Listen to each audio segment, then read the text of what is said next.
Oke, saya rekam.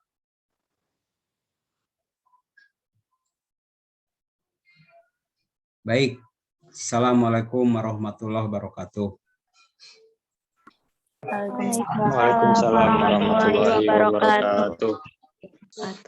Alhamdulillah para mahasiswa, mahasiswi yang saya banggakan, pada pagi hari ini kita kembali bisa bertatap muka secara virtual.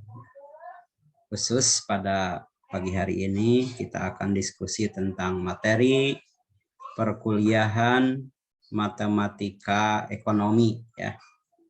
Matematika ekonomi. Kalau tidak salah di kelas ini sebagian sudah saya sampaikan.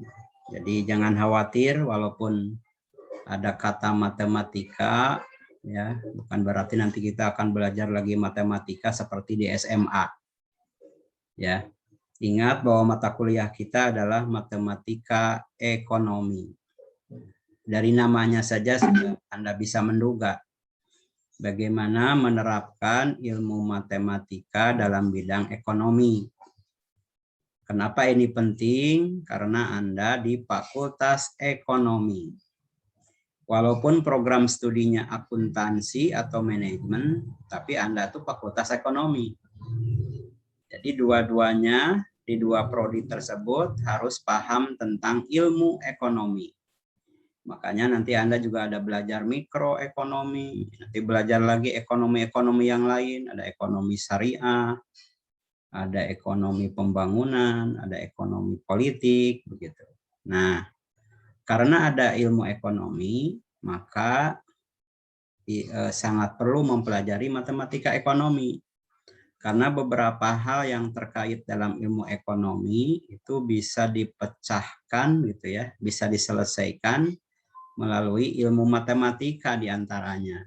Maka wajib di semester 1 ini semua mahasiswa yang masuk Fakultas Ekonomi Bisnis wajib mengikuti mata kuliah matematika ekonomi, bobotnya 3 SKS. Gitu ya. Nah, baik, pada sesi pertama ini seperti biasa saya akan menyampaikan dulu secara umum terkait dengan matematika ekonomi gitu ya. Misalnya apakah matematika ekonomi tersebut, apa, kenapa sangat penting bagi mahasiswa Fakultas Ekonomi Bisnis gitu ya. Kemudian apa bedanya matematika ekonomi ini dengan misalnya Anda pernah dengar ada ekonometrika, itu apa maksudnya? Nah, mudah-mudahan pada sesi ini nanti kita bisa diskusi bersama-sama. Ya, saya akan tampilkan file materi yang juga sudah saya share ya di baik di Siakat maupun di grup ya, di grup kelas kita ya. Sebentar, saya cari dulu. Ya, ini nih.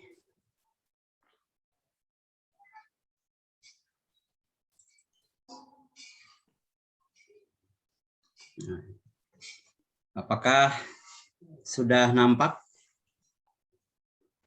Sudah, Pak. Sudah, Pak. Sudah, Pak. Baik, sebentar ya, saya geser dulu ini biar tidak melihat pemandangannya biar ini. Nah, sini aja ya. Baik para mahasiswa yang saya banggakan, ini saya sudah tampilkan slide presentasi. Sekali lagi filenya sudah ada ya, tinggal dibaca ulang. Nah, kemudian di halaman berikutnya kita lihat. Sebentar ya, aku belum bergeser nih.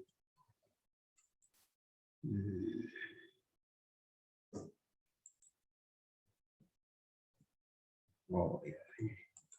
Ya, sangat penting di sesi pertama ini saya menginformasikan buku literatur, buku pegangan yang harus dimiliki oleh mahasiswa.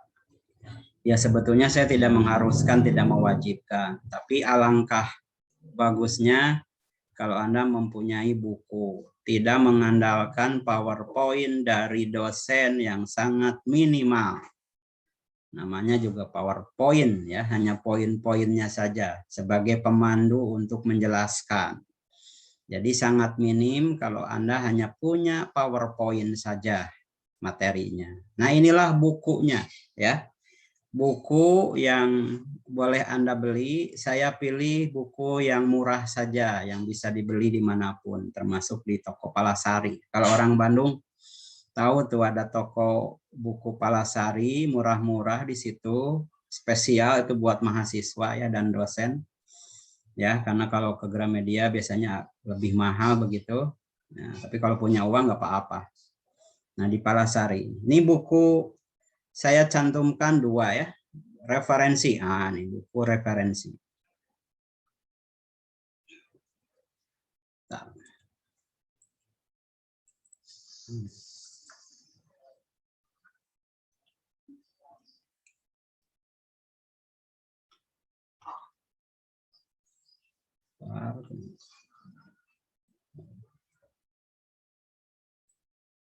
Sebentar ya, saya tak-atik dulu ini metode pensilnya kok tidak keluar ya.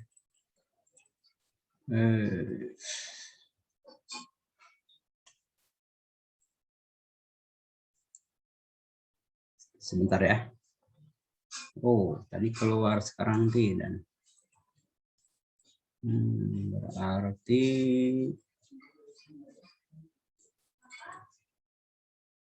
bentar ya. Oh. Tapi itu ada ya tampilannya ya? Ada ya? Tampilan selainnya ada nggak? Ada, Pak. Ada ya. Ini sebentar ballpoint-nya kok nggak tampil ya.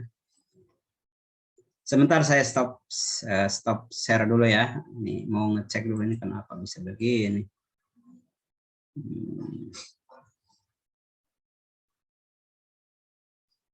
Sebentar, karena saya harus nulis nih, kalau matematika tuh harus menulis rumus dan sebagainya, jadi fungsi pensilnya harus ini, harus berfungsi. Sebentar, saya cek dulu. Berarti harus keluar dulu nih. Kalau tadi saya ngetes bagus, kok sekarang nggak bisa ya.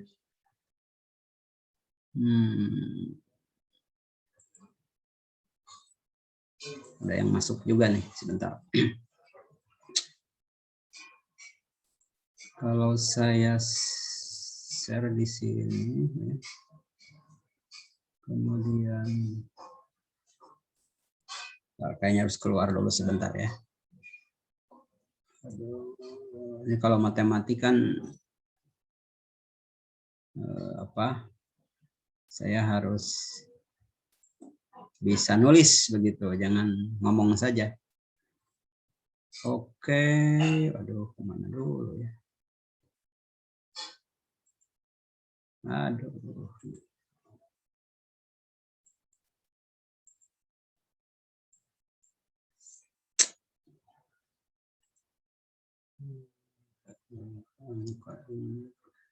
Bentar ya. Kita cek dulu. Kenapa nggak mau?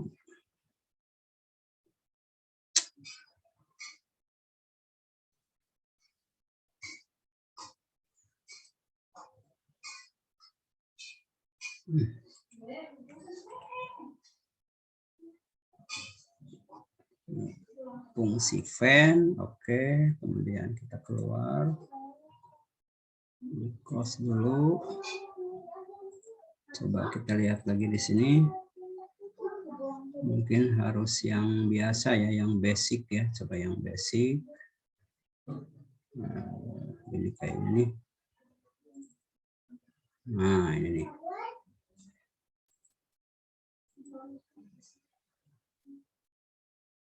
Apakah sudah kelihatan?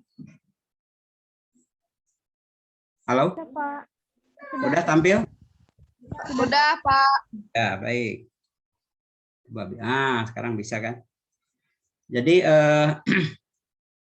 buku referensi ya, ini buku pegangan yang saya anjurkan dibeli. Yang pertama Nah, ini pengarangnya nih, Dumairi, dosen UGM ya. Nanti Anda bisa cari judul bukunya ini nih, Matematika Terapan untuk Bisnis dan Ekonomi. Nah, itu Dumairi, Matematika Terapan untuk Bisnis dan Ekonomi. Kalau Anda datang ke Palasari sudah tahu lah, Dumairi Matematika Ekonomi itu udah pada tahu karena sekarang musimnya beli buku. Nah, jadi saya anjurkan buku ini saja. Ini adapun yang kedua, ini di samping mahal ya, juga berbahasa Inggris. Fundamental Method of Mathematical Economics. Nah, ini nggak usah. Ini aja satu. Nah, silahkan, bukunya murah. Ya, banyak ya buku matematika ekonomi itu, tapi yang saya anjurkan ini saja. Pertama, ini banyak yang pakai, mahasiswa-mahasiswa ekonomi. Yang kedua, ini buku memang khusus untuk mahasiswa fakultas ekonomi, begitu. Yang ketiga, buku ini relatif murah. Nah, itu yang saya inginkan, murah ya, biar kebeli begitu. Saya juga beli yang ini saja karena murah. Ya. Oke, itu dicatat. Silakan nanti kalau yang punya uang beli, wah ini bukunya bisa kepake sampai lulus ya. Asal dibaca begitu. Bentar, ada yang mau masuk, saya admit lagi. Karena ini saya gabungkan juga dengan kelas yang lain yang bisa, boleh kata saya gabung ke sini begitu. Jadi pasti agak banyak nih yang masuk. Oke, buku itu sudah. Untuk buku ini dulu, ada pertanyaan nggak? Silakan.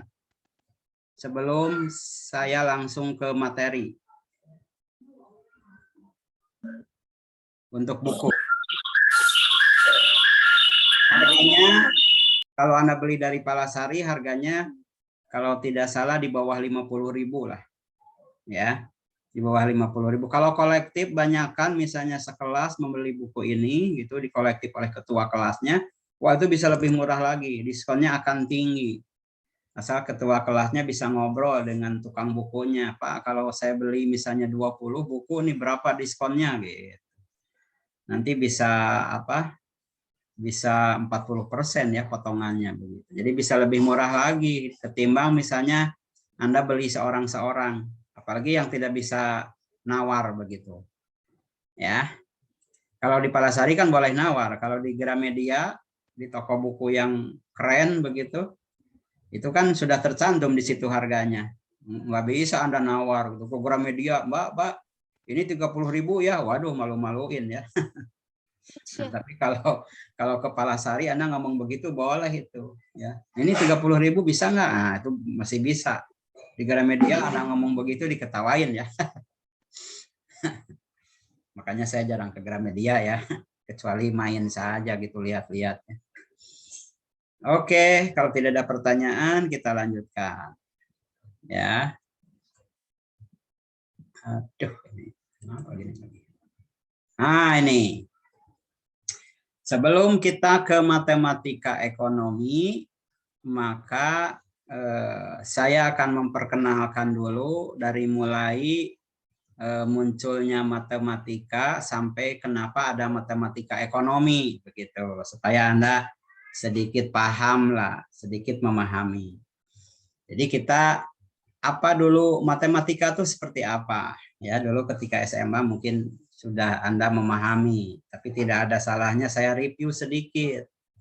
Ya, matematika itu pada awal mulanya ya, pada mula perkembangannya sebetulnya mempelajari tentang bentuk ya, ini tentang bentuk dan tentang gerakan. Nah, ketika berbicara bentuk suatu objek gitu ya, objeknya bisa objek mati, bisa objek hidup, manusia misalnya. Nah, kemudian menyangkut, ini saya sambil mengadmit nih, aduh banyak yang masuk sebentar ya. Admit all.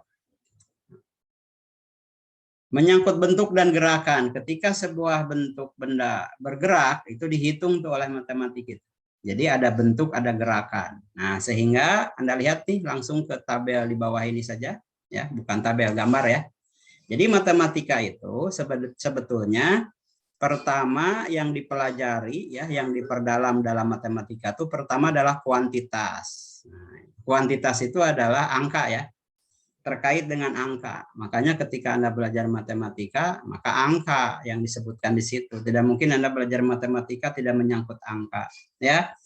Nah, ketika angka maka ruang, menyangkut juga ruang ya. Nah, makanya dalam matematika dulu di SMA kan menghitung luas lingkaran, menghitung luas kubus, gitu kan, segitiga dan sebagainya. Termasuk juga mempelajari tentang struktur. Nah, struktur berarti kan komponen dari ruangan itu, ya kan? Strukturnya seperti apa. Kemudian juga belajar tentang perubahan.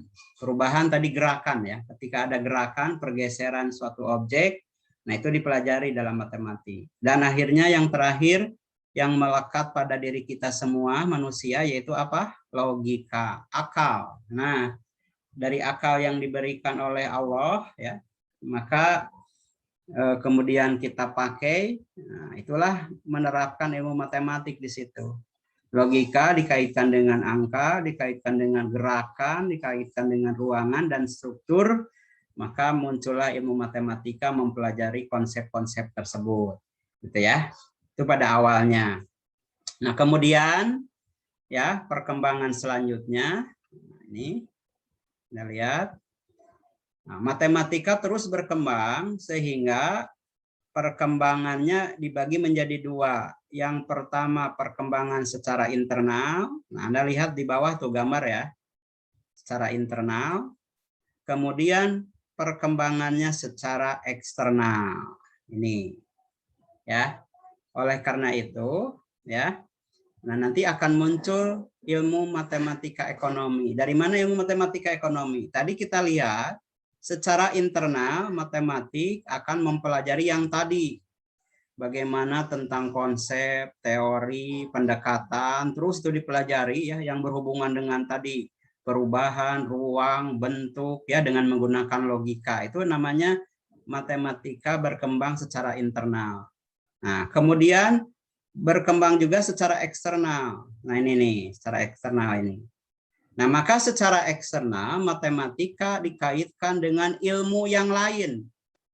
Ya. Ketika matematika dikaitkan dengan ilmu yang lain, maka itu disebut pengembangan secara eksternal, ya. Ini yang ini, nah, secara eksternal. Saya ulangi, perkembangan secara eksternal itu dikaitkan dengan ilmu yang lain. Nah, maka matematika dikaitkan dengan bidang yang lain, dengan ilmu yang lain, itu disebut dengan matematika terapan, begitu. Maka matematika ekonomi itu termasuk matematika terapan atau applied mathematics. Nah, di atas ada nih, applied mathematics. Begitu. Kalau matematika itu dipelajari secara murni, itu tidak dikaitkan dengan bidang yang lain. Nah, itu dimaksud dengan tadi matematika internal. Maka disebut matematika murni. Nih, pure matematik. Nah, ini nih, matematika murni. Gitu. Jadi saya ulangi, matematika dalam perkembangannya ada matematika murni, pure matematik, dan ada matematika terapan, applied matematik. Pure matematik itulah yang Anda pelajari ketika kelas 1 SMP, bahkan SD, SMP, SMA, itu namanya pure matematik. Karena Anda mempelajari di dalamnya teori-teori, rumus-rumus, dalil-dalil, konsep-konsep terkait dengan yang tadi itu, ruangan, kuantitas, ya. Kemudian apa tadi, struktur, gerakan, perubahan dan sebagainya. Nah, kalau Anda belajar matematik ekonomi, itu adalah matematik terapan, yaitu ilmu matematika digandengkan dengan bidang yang lain. Nih dalam gambar ya. Maka muncullah applied matematik menjadi matematika terapan. Maka matematika ekonomi disebut matematika terapan. Oleh karena itu, jangan khawatir Anda tidak akan belajar seperti ketika SMA, apalagi kosinus, sinus, tangen alfa. Waduh, liur, ya kan? Pusing begitu. Tentu tidak akan belajar itu lagi. Tetapi nanti kita akan menerapkan beberapa rumus matematika yang tidak usah pakai sinus kosinus macam-macam begitu ya, tetapi yang aplikasi untuk menyelesaikan masalah ekonomi. Nah, maka di sesi-sesi awal nanti akan dibahas dulu, mereview dulu pengetahuan awal Anda tentang matematik. Ini penting begitu. Jangan sampai Anda lupa lagi tentang pangkat, akar, logaritma, itu tetap harus dipelajari. Karena kalau itu tidak paham, waduh, bagaimana Anda bisa menerapkan matematika ekonominya, gitu ya. Jadi pengetahuan matematika dasar tetap harus dikuasai, ya. Tetapi tentu tidak harus hebat seperti orang jurusan matematik, begitu. Ya kan, kalau Anda ke ITB kan ada fakultas matematik tuh.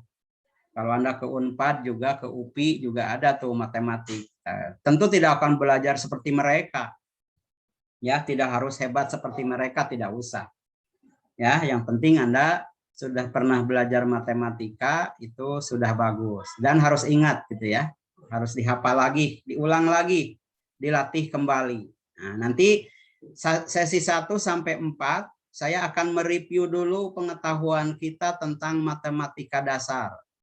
Jadi wayahna we kema sesi 2 tilu 4 kita belajar lagi itu apa pangkat.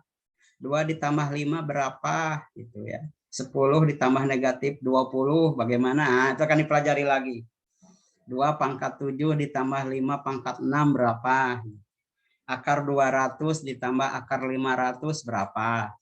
Nah, itu akan dipelajari. Logaritma 200 ditambah akar 50 dikurangi negatif 700 ditambah 400 dikuadratkan 7 sama dengan berapa?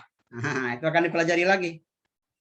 Ya, sebelum kita menginjak ke ekonomi. Sampai di sini dulu, ada pertanyaan. Langsung di-unmute sendiri ya. Mangga Neng, jangan huai ya. Masih pagi. Sama saya juga ngantuk nih dong ya. Paksa we makanya pakai kacamata nih. Biar nggak kelihatan nundutan. Sampai sini ada pertanyaan. Kalau tiba-tiba mati, berarti habis waktunya ya, sudah aja gitu.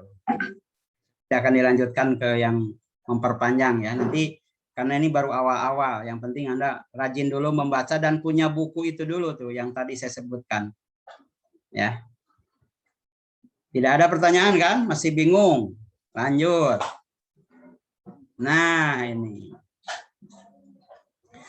Kemudian Anda pasti harusnya bertanya tadi. Kemudian Pak, kenapa ya? Apa bedanya ilmu ekonomi tanpa matematik dan menggunakan matematik begitu? Apa keuntungannya? Nah, maka ada keuntungannya nih. Keuntungan yang pertama adalah dengan pendekatan matematis, persoalan pokok bahasan menjadi sederhana. Jadi sebetulnya persoalan-persoalan menjadi sederhana ketika menggunakan ilmu matematika. Gitu kan ya? Kenapa? Nanti Anda akan tahu. Ya, jadi yang rumit-rumit tentang ilmu ekonomi itu dengan menggunakan ilmu matematika akan menjadi sederhana ini. Itu yang pertama. Yang kedua, dengan pendekatan matematis berarti mengaktifkan logika. Tuh, jadi bisa mengaktifkan logika.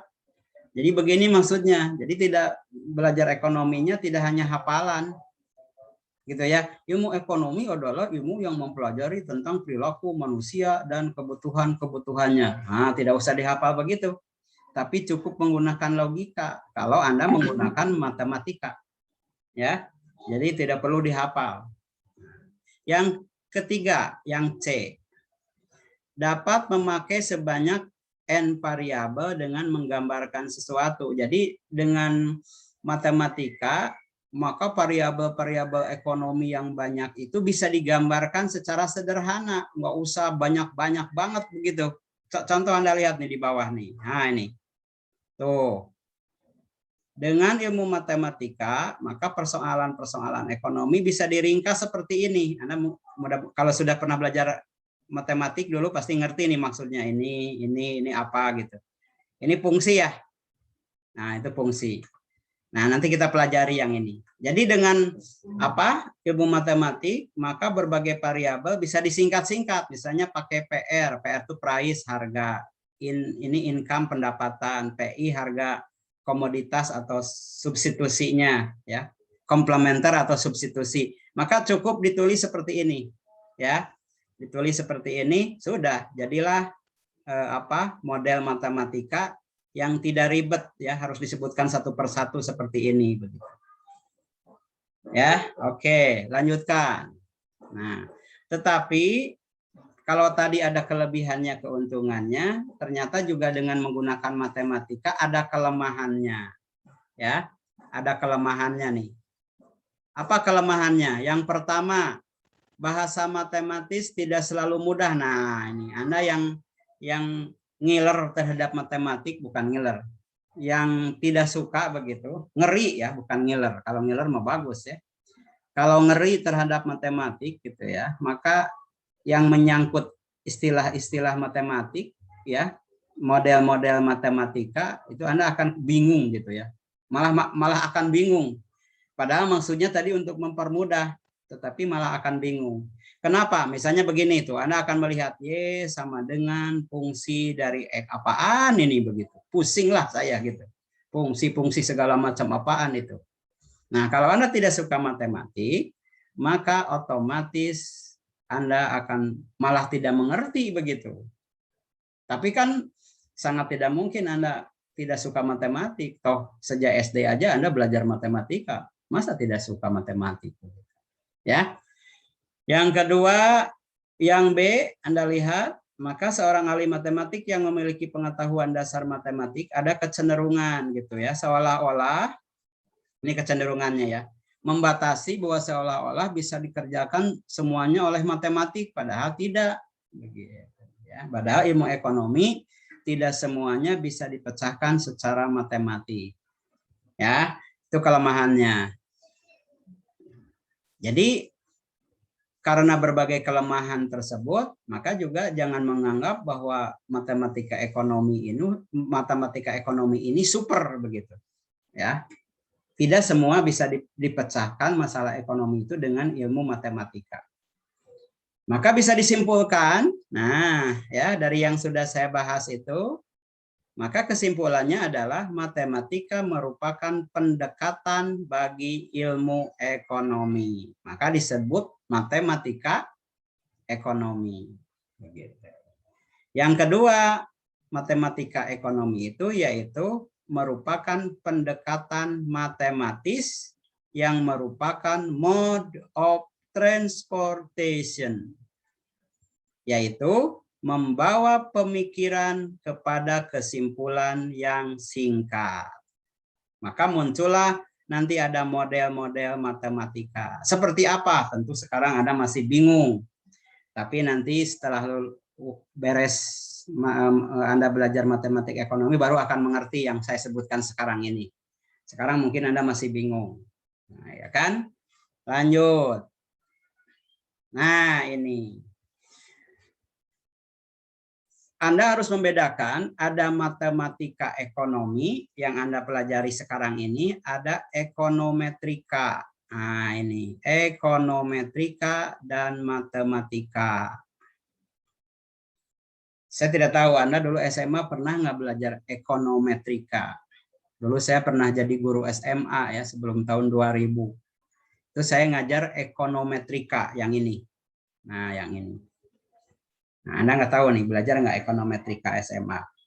Mungkin kurikulumnya udah berubah, saya tidak tahu SMA sekarang. Kalau dulu saya pernah ngajar ekonometrika. Nah, apa bedanya dengan matematika ekonomi yang ini? Nah, sama dua-duanya berangkat dari data ekonomi. Jadi dari permasalahan data ekonomi. Kalau menggunakan matematika maka sifatnya deduksi ini. Ya, sifatnya menjadi apa? Deduksi dan nanti akan menggunakan apa? Model. Ya, model matematika. Model matematika tadi yang misalnya Y sama dengan fungsi dari X. Nah, ini model matematika gitu. Ya. Nah, kalau ekonometrika yang ini, maka dia bersifat induksi, bersifat mengolah data, dan mengambil kesimpulan. Begitu. Ya, mengambil kesimpulan seperti itu. Jadi beda ya, beda. Nah, nanti Anda belajar matematika ekonomi ini akan memperbanyak model-model ini.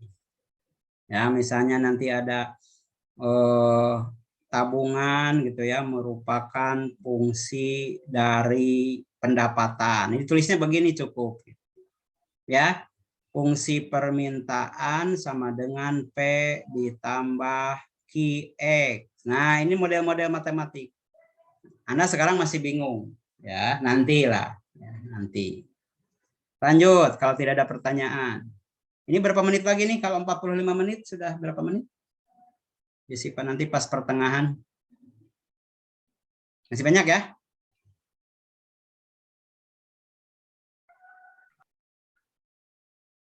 Ada pertanyaan? Silakan. Supaya tidak ngantuk.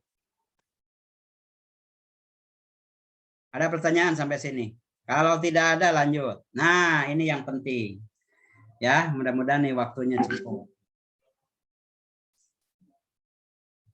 Nah, inilah kita mulai belajar matematika nih sekarang. Saya akan mereview dulu pengetahuan Anda tentang bilangan. Tadi di awal sudah saya sampaikan matematika mempelajari kuantitas. Kuantitas itu apa? Angka, bilangan.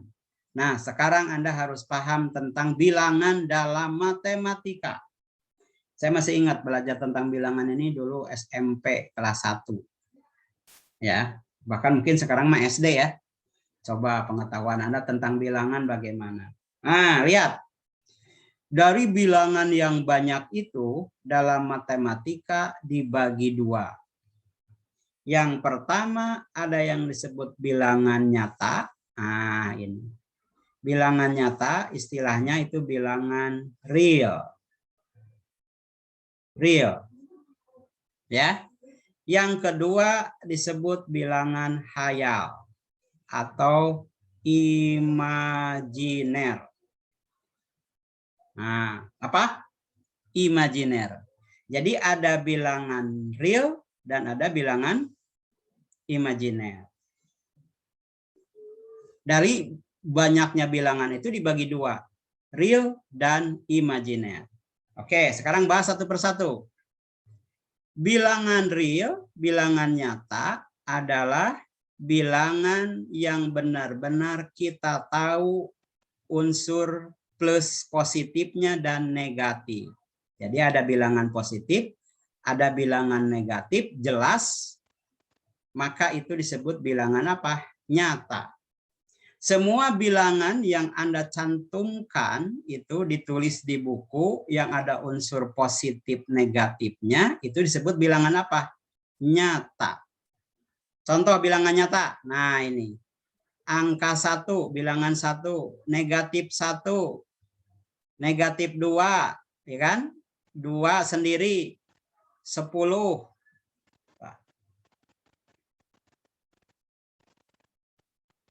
10, 200, semua itu bilangan apa? Bilangan real. Nah, kalau bilangan hayal, apa? Bilangan itu ada, tetapi sebetulnya tidak ada. Wih, gimana ya? Bilangan itu ada, Anda tulis, tetapi sebetulnya bilangan itu tidak ada. Kayak jin gitu ya. Anda sering takut sama jin, sama tuyul gitu ya. Tapi sampai saat ini Anda belum pernah lihat gitu, cuma takut aja gitu kan ya. Malam Jumat takut, ke WC takut gitu. Padahal lihat aja belum pernah seperti apa.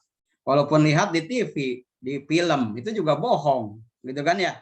Seperti apa kita nggak tahu. Apakah betul apa itu tonggongnya bolong misalnya, rambutnya panjang, bajunya putih, nggak tahu juga ya. Itu kan film. Ya kan? Nah, bilangan hayal itu begitu. Anda sering menulis, tapi sebetulnya angka itu tidak ada. Apa contohnya? Nah, ini. Misalnya negatif kuadrat negatif 100 misalnya. Nih. Aduh. Ah, nih lihat, akar negatif 100. Saya ingin tahu, silakan di unmute. Akar negatif 100 berapa? 10. Benar 10? Akar negatif 100 atau akar negatif 25. Siapa yang bisa jawab? Berapa akar negatif 25 tadi? 5. Ini negatif nih. Ini negatif ya, tolong. Awas. Betul 5? Enggak ada, Pak. Coba akar negatif 25 berapa? Betul 5? Min 5. Kalau 5 mah akar 25. Iya kan? Kalau 5 itu kan akar 25 kan? Betul. Nah, ini mah akar negatif 25. Berapa coba? Berapa coba? Betul 5? Gak ada hasilnya. Sekarang akar negatif 100. Tadi ada yang menjawab berapa katanya? Akar 10. negatif 100 tadi berapa katanya? 10, Pak. 10. Bener nggak? Enggak. Salah. Nah, 10 mah akar berapa? Akar 100. Akar 100. Iya kan? Nah, Ya. jadi Anda menulis angkanya, tapi sebetulnya tidak ada. Berapa akar negatif 100? Nggak ada. Berapa akar negatif 25? Nggak ada. Tapi saya nih nulis nih. Ada nih nulis nih. Tapi nggak ada nggak hasilnya? Tidak ada. Mulai sebut dengan bilangan apa tadi? Hayal. Ya, Imajiner. bilangan hayal atau imajiner. Ya. Sampai di sini ada pertanyaan. Tadi saya membuka Zoom ini biar tidak ini tiba-tiba mati. Tadi kan saya 7/4. 7/4. 8/4 berarti sampai jam 9 ya. Kan 45 menit sampai jam 9. Nah, sisanya nanti tolong Anda pelajari ya. Lanjut ini buru mati nih. Pelajari lagi jenis-jenis bilangan. Nah, di buku yang nanti Anda akan beli itu nanti ada contoh-contoh. Nanti bilangan hayal ini dibagi lagi menjadi bilangan apa?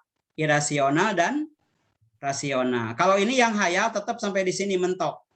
Nah, yang rasional nanti ada ini irasional dan rasional. Rasional dibagi lagi, ada yang bulat, ada yang apa? Pecahan. Nah, nanti Anda harus bisa menyebutkan contoh-contohnya. Ini contoh-contohnya, ya. Ini contoh-contohnya. Nah, silakan dipelajari lanjutannya oleh Anda masing-masing. Di sesi pertama ini saya kira cukup sebagai pembahasan awal.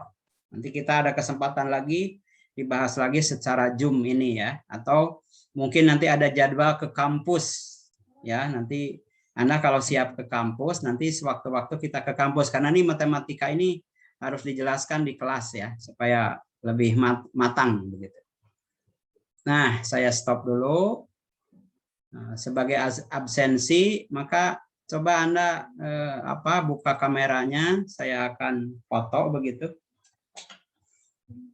Ya, saya akan screenshot sebagai bukti absensi. Nah, sebentar ya. Ini keburu mati nih, jadi harus cepat-cepat. Sebentar ya, screenshot slide pertama. Oke, saya simpan dulu. Ya, Matek 1. Matek 1. Sekarang saya buka slide kedua, tolong kamera tuh banyak yang nutup.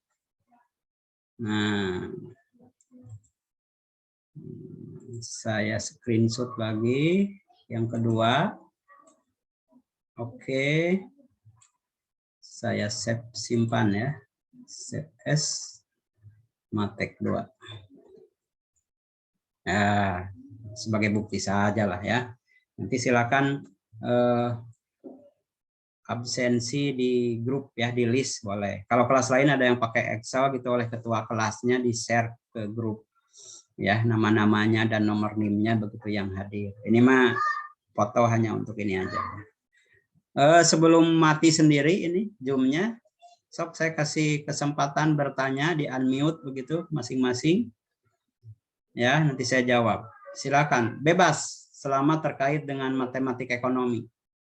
Jangan nanyanya, Pak, saya nggak punya uang. Itu mah sama ya, saya juga nggak punya. Nah, pertanyaannya Bapak izin yang menyangkut matematik ekonomi. Termasuk tadi mungkin ada pertanyaan tentang buku dan sebagainya. Ya, termasuk juga dulu kan di kelas ini ada yang tanya, Pak, boleh nggak saya punya e-booknya? Boleh, silahkan. Saya juga kadang-kadang pakai e-book tuh kalau untuk menge-share materi. Karena kalau dari buku aslinya kan susah, harus dipoto itu. Nah, tetapi e-book itu harus hati-hati. Saya juga memilih dari ratusan e-book itu yang mana yang bagus, yang sesuai dengan kurikulum, ya, tidak sembarangan. Itu tadi yang saya share di PowerPoint itu sebagian juga dari e-book. Ya, malah di buku yang tadi akan dibeli itu nggak ada. Saya ketemunya di e-book. Jadi boleh. Anda punya e-book matematik ekonomi boleh. Silahkan pelajari ya. Jangan terbatas ya. Jangan hanya punya buku itu saja, mentang-mentang Anda beli buku itu sudah saja. Apalagi sudah tidak beli buku, e-booknya tidak punya, PowerPoint tidak pernah kuliah dari dosen, nah itu mah parah ya. Udah aja jangan kuliah. Cuma maksud saya jangan hanya mengandalkan PowerPoint dari dosen, apalagi matematik ekonomi. Kuliah seperti ini, aduh sangat susah ya. Saya biasanya di kelas ya mendemonstrasikan rumus segala macam begitu. Kalau seperti begini kan susah. Tadi terbatas ya, walaupun saya bisa nulis pakai alat begini, itu ya, tetap aja agak kesulitan. Silakan, ada pertanyaan? Waduh, ini kelas pres ya. Mangga, Neng Adeva, silakan. Pak, kalau misalkan di ekonomi itu lebih banyak bilangan nyatanya atau bilangan hayal? Terus kalau misalkan bilangan nyata itu gimana? Terus apa lagi? Ada pertanyaan lagi? Kalau bilangan hayal itu jawabannya kurang lebih atau misalkan tidak ada jawaban? Iya, bagus. Pertama, apakah dalam nanti belajar ekonomi menggunakan bilangan hayal atau yang imajiner? Tentu bilangan hayal tidak dipakai, itu hanya pengetahuan aja. Ya, tidak dipakai. Pertanyaan yang kedua, jawabannya apa? Tidak ada jawaban, makanya menghayal. Ya, tidak ada jawabannya, plus juga salah, jawaban negatif juga salah, ngejawab 0 juga salah karena 0 itu bilangan, ya kan? Wah, itu jawabannya 0. Salah, bukan 0, emang tidak ada. Kalau Anda menjawab 0 itu bilangan 0 ya. Gitu. Jadi nanti tidak pernah dipakai. Oh, kenapa dijelaskan? Itu pengetahuan bahwa dalam matematika ada bilangan real dan ada bilangan imajiner.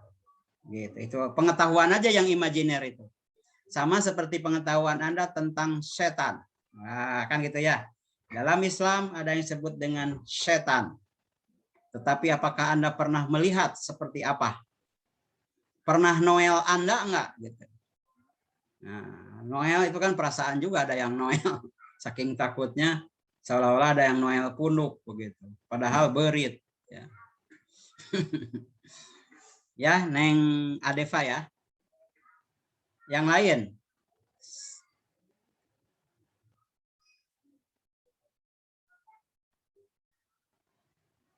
Yang lain. Bapak mau nanya apa? Aduh. Tania dulu saya lihat. Tadi Tania sama Dini Asifah. Boleh Tania dulu. Ya, bismillahirrahmanirrahim. Assalamualaikum warahmatullahi wabarakatuh. Waalaikumsalam. Izin bertanya, Pak. Buat Silakan. tugas matkul matematika ekonomi itu ada tugas kelompok kayak gitu nggak, Pak? Oke. Pak, terima kasih. Ya, bagus. Wah, udah nanya tugasnya. Saya kumpulkan dulu Dini Asifah, nanti karena pertanyaannya hanya satu. Jadi ya Dini, silakan. Bapak, itu kan waktu yang Bapak nge-share PPT itu kan ada latihan-latihan soalnya kan? Oh, ya, itu ya. dikerjain nggak? Oke, bagus. Pertanyaannya berhubungan nih antara Tania dan Dini ya.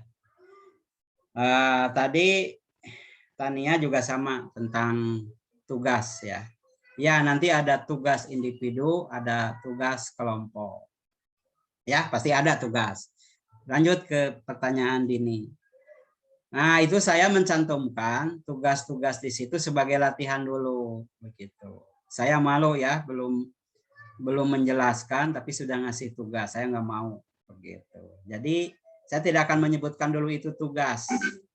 Nanti saya akan menyebutkan tugas ketika saya paling tidak sudah membahas itu, ya kan? Sudah membahas itu. Jadi belum ada tugas. Nanti kalau saya sudah membahas semuanya, atau nanti saya menduga Anda sudah paham, sudah membaca di rumah, nanti saya akan memberikan tugas khusus, gitu. Walaupun tugas khusus itu bisa saja dari soal-soal yang Anda udah lihat di situ ya. Gitu. Nanti ada tugas khusus. Latihan, silakan kerjakan latihan ini. Nah, nanti latihan ini itu bisa latihan yang baru yang tidak ada di tugas-tugas itu, bisa juga dari tugas-tugas yang ada di situ. Adapun saya mencantumkan di situ tugas itu sebagai bahan Anda untuk belajar dulu sendiri. Gitu ya. Paham Dini ya? Dini. Kok nggak ada Dini, ini ke air dulu ya? Iya Bapak, iya. Paham ya maksudnya ya? Paham. Dini boleh kerjakan aja di kertas, udah kerjakan boleh ya, yang bagus, yang rapi. Siapa tahu nanti sewaktu-waktu saya suruh kumpulkan Dini mah sudah beres gitu ya. Nah, jadi jangan gini, ini tuh tugas bukan ya, nggak mau bakalan dikerjakan gitu ya kan? Nggak begitu, karena maksudnya saya menuliskan di situ itu biar Anda latihan, bisa nggak ngerjakan itu, tulis gitu, tulis aja yang rapih dulu, nomor 1 ini jawabannya, nomor 2 siapa tahu nanti pas saya silahkan kumpulkan jawaban tugas nomor ini, wah Dini mau udah beres, tinggal langsung share di Siakan atau ke email. Nah, nanti tergantung yang saya tugaskan. Nanti saya akan menyebutkan, silakan kerjakan soal-soal di bawah ini, jawaban dikirim via email ke, misalnya. Jawaban dikirim via WhatsApp misalnya.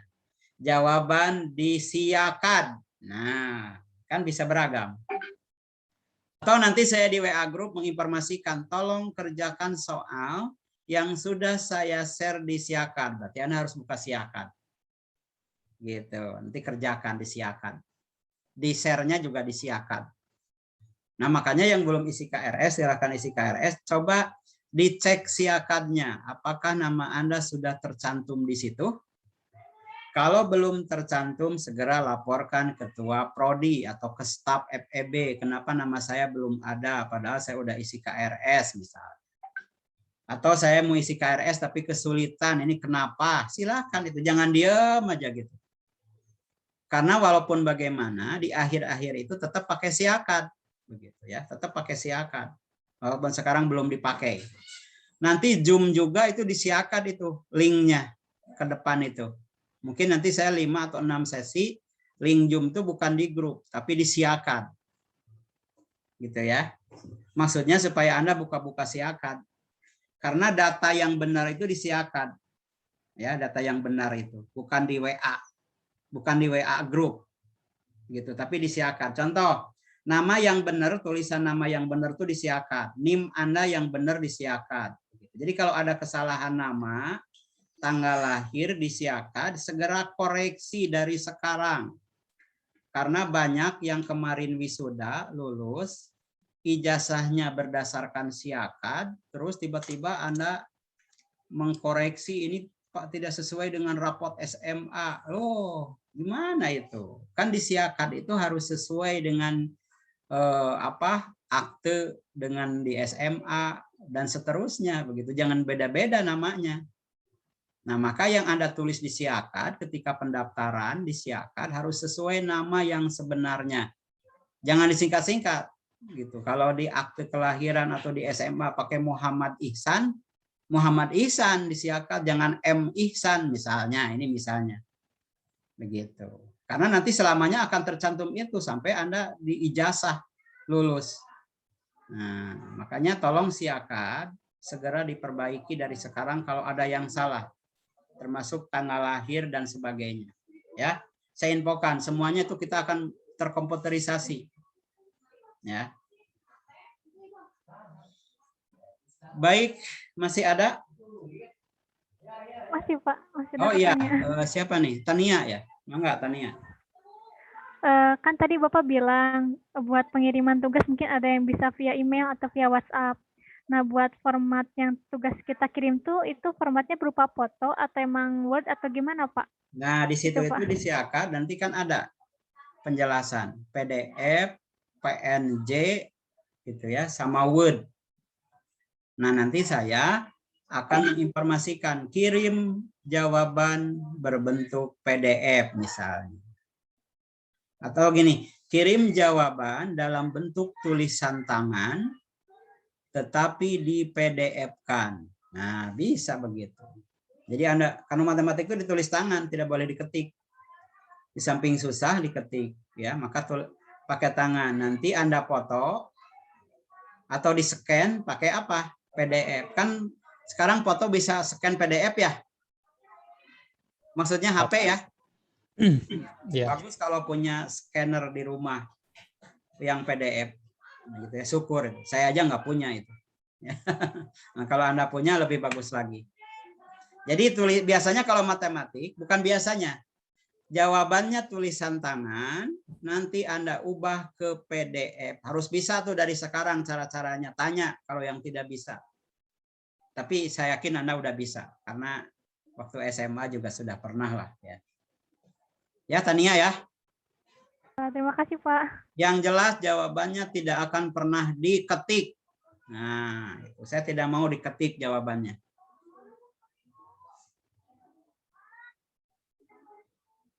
Diketik pakai Word misalnya, nggak bisa. Pakai PowerPoint juga nggak bisa. Tapi harus pakai tulisan tangan Anda sendiri. Mau bagus, mau tidak, tulisan tangan. Ya, Tania ya. Ada lagi yang lain? Ini saya lihat di kamera ini baru pada lulus SMA ya, masih fresh ya, alhamdulillah lah. Ya, baru lulus SMA kemarin sepertinya. Jadi enak nih kalau mengajar yang baru lulus SMA ya, masih fresh, masih belajarnya semangat, masih ingat pelajaran-pelajaran SMA, matematik dan sebagainya sehingga saya mudah mengajarnya. Beda dengan kelas karyawan ya. Kelas karyawan kan itu sudah lulus 4 tahun, 5 tahun begitu, baru kuliah lagi. Anda mah luar biasa ya. Baru lulus SMA sudah bisa langsung kuliah. Sementara ada teman-temannya yang harus kerja dulu begitu, baru bisa kuliah. Itu kelas karyawan ya. Ada yang sudah lulus SMA-nya 5 tahun, 3 tahun, bahkan ada yang 10 tahun begitu, baru bisa kuliah di kelas karyawan. Untung dibuka kelas karyawan, masih bisa kuliah. Anda langsung lulusan SMA kuliah, jadi harus bersyukur ya, waktu Anda bisa langsung menuntut ilmu, melanjutkan ke perguruan tinggi, itu luar biasa. Jadi tolong dimanfaatkan, jangan membuang-buang waktu, mubazir ya. Oke, baik. Terakhir, siapa? Nida mau bertanya? Yang enggak aja tadi. Oh ya. Gimana? Oh ya, boleh Nida. Baik, saya kira. Lulusan 2020. Iya, betul. Baik, saya kira cukup. Ya, saya ingatkan lagi, tolong pelajari yang PowerPoint dari saya. Yang punya uang tolong beli bukunya. Dan jangan hanya beli, tapi juga dipelajari. Patokan mempelajarinya adalah materi yang saya share, itu patokannya saja. Misalnya gini, saya kan menge-share tentang bilangan, berarti Anda di buku itu pelajari tentang bilangan. Saya menge-share tentang akar, pangkat, kuadrat, berarti Anda pelajari di bukunya tentang akar, pangkat, kuadrat, itu maksud saya. Jadi yang ada di PowerPoint itu sebagai bahan acuan Anda harus mempelajari apa. Nah, nanti mempelajari apanya di buku, begitu. Ya, caranya begitu. Hampir semua mata kuliah begitu. Makanya kalau ada dosen yang tidak memberikan bukunya, contoh bukunya, Anda boleh tanya. Ibu, Bapak yang Bapak berikan itu dari buku apa? Begitu. Tapi Anda bertanya begitu itu harus siap belinya gitu. Jangan udah dikasih tahu oleh dosennya, ini dari buku ini ya. Anda nggak beli. Malu ya. Baik, terima kasih. Karena saya lihat tidak ada pertanyaan lagi, Anda supaya nanti siap juga untuk mata kuliah yang lain. Pasti ini sampai siang atau sore masih ada mata kuliah yang lain. Saya juga barusan sudah ada yang kontak lagi untuk ngajar di kelas yang lain. Terima kasih. Wassalamualaikum warahmatullahi wabarakatuh. Waalaikumsalam warahmatullahi wabarakatuh. Makasih, Pak. Terima kasih, Pak. Pak. Makasih, Pak.